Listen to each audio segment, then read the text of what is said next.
New reports indicate that the Manhattan District Attorney is taking key steps that make an indictment of former President Donald Trump more likely, focusing on his hush payments to former adult film star Stormy Daniels as a potential violation of business and election law. But even if DA Alvin Bragg chooses to move forward, argued former federal prosecutor Renato Mariotti on MSNBC Thursday, a felony conviction will be a challenge to obtain.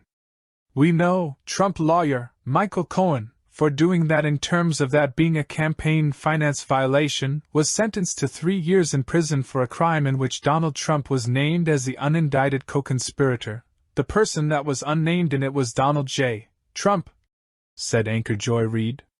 Cohen served 13.5 months for that. I think when people look at it, whatever you might think of Michael Cohen as a witness, it is true that he went to prison for something he didn't do.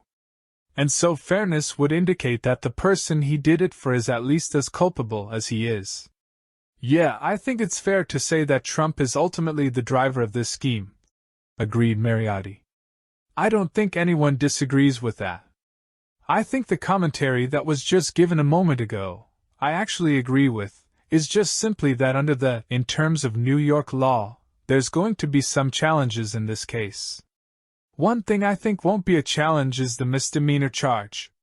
The making a false statement in a business record, I think that's much stronger, continued Mariotti. The question is, and the challenge for Alvin Bragg and his team, is going to be how can you turn that into a felony? Ultimately, the issue is going to be, was there a violation of New York election law here?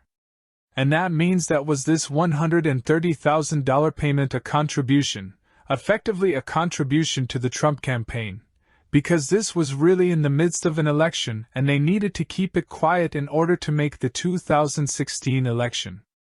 The Trump team is going to say he was doing this because he loved Melania so much and didn't want to hurt her, Mariotti added.